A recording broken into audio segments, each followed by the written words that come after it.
Welcome to the last part of the last part. So far in our journey, we have journeyed um, through career prospects, production, industry, contracts. We have also looked at buying and selling on credit. We have looked at cash and trade discounts. We have looked at invoice and financial statements. Of course, not that detailed. We have also looked at barriers to trade, ZRA and other authorities, and types of securities at Lusaka Stock Exchange. So finally, we look at non-banking financial institutions and some documents that are used in the bank. So what is a non-banking financial institution? A non-banking financial institution or non-banking financial institutions have financial organizations that offer financial services similar to those provided by banks but do not hold a banking license. Okay? So they offer the same services, nearly the same services as banks, but they do not hold a banking license. They are an essential part of the financial system as they provide credit, investment, insurance, and other services. So the first type of non-banking, the first type of a non-banking financial institution that we're going to take a look at is called microfinance companies. So what are microfinance companies? So microfinance companies are financial institutions that provide small loans called microloans to individuals or groups who do not have access to traditional banking services. Again, they do offer these financial loans even to those people who have access to traditional banking services, but maybe um, they provide convenience and require less documentations. A good example in Zambia is Zamcash. Okay, that's a microfinance institution. Okay, so the services that they offer include small scale loans to entrepreneurs, farmers, and individuals in rural or undeserved areas. They provide savings account, they provide insurance, they provide financial literacy programs so that you learn how to manage your money. Their main purpose is to promote financial inclusion by helping low-income people or small businesses to start to expand their business activities. So an example may be a microfinance company in Zambia might offer a loan to a small-scale farmer to buy seeds or tools with flexible repayment terms considering the situation of a farmer.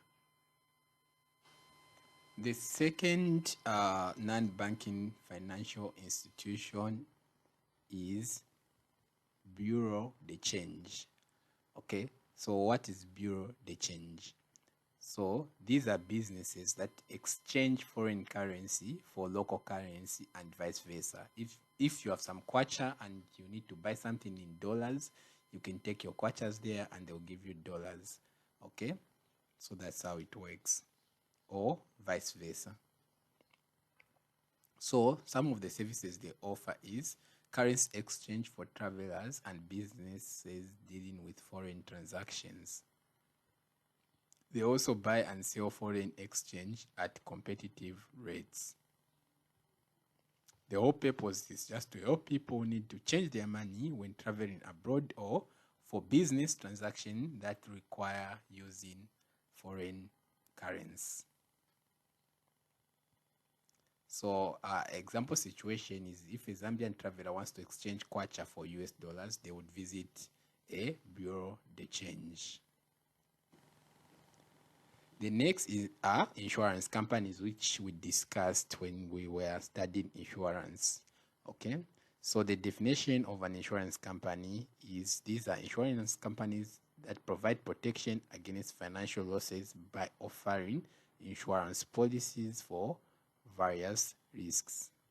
So the services they offer include life insurance, which is where they provide financial support to beneficiaries after the policyholder's death.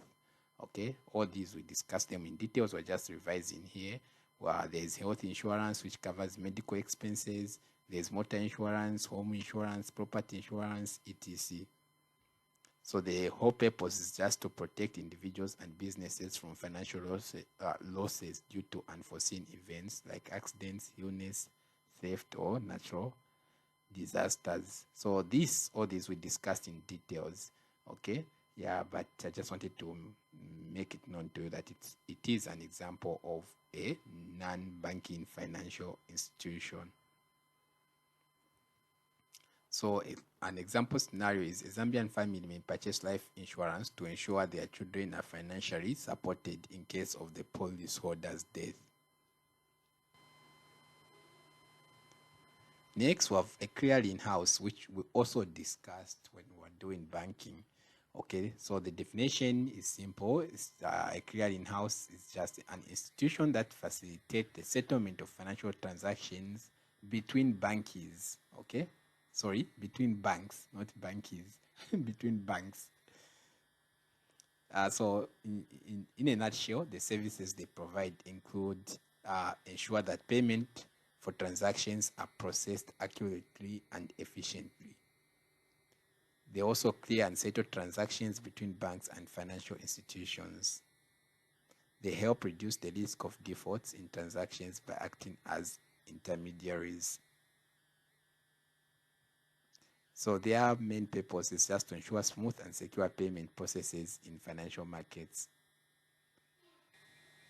So in a nutshell, the various financial institutions, apart from the clearing house, these are their services and their purposes. Microfinance to provide small loan savings and financial literacy.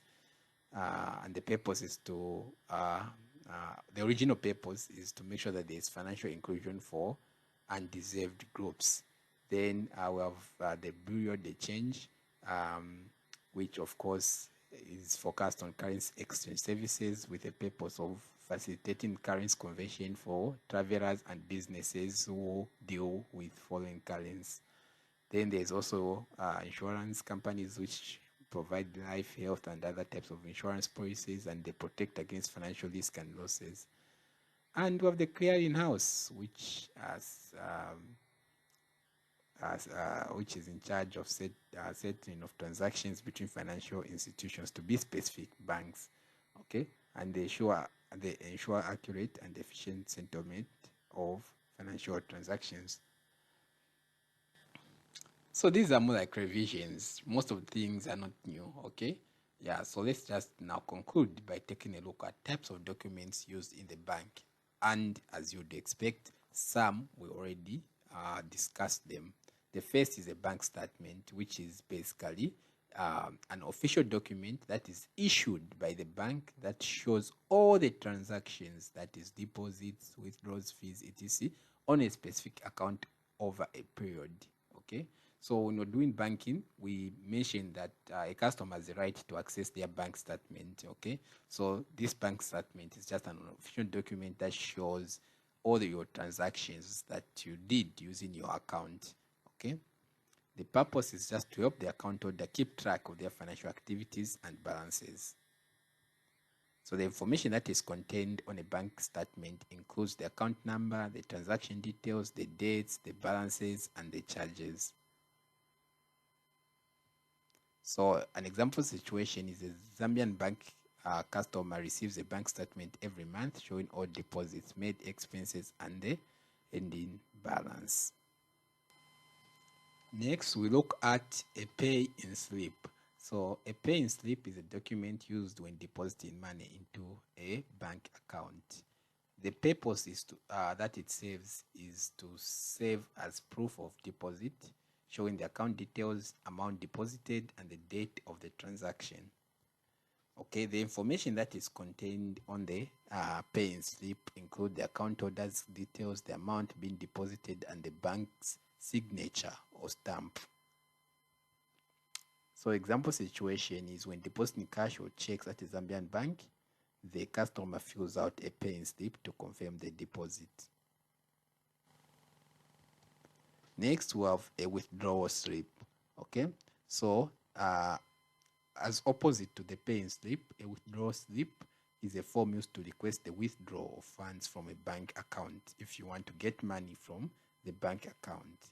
So its purpose is it is used for cash withdrawals or transferring money from one account to another. Okay. The information that is contained includes the account holder's name, the amount to be withdrawn, and any specific instruction like transferring to another account or not. So an example situation is if a customer in Zambia wishes to withdraw 500 kwacha from their savings account, they complete a withdrawal slip at the bank. Next, we look at deposit slip.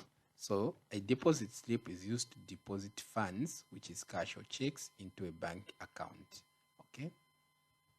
So the purpose is it provides the bank with details of the amount being deposited into the account, ensuring that there is no mistake, so ensuring accuracy. The information contained includes the account number, the amount being deposited, and the date of the transaction. So an example scenario is a Zambian business owner who deposits funds into their business account using a deposit slip. So basically, the pay-in slip and the deposit slip are the same documents. Okay. Yeah. Those who are working, they may know the pay-in slip to be something else, to be a document you receive at work to show that you are going to get paid. But in essence, it shows that money has been deposited or is going to be deposited in your account. Next, we look at the checkbook.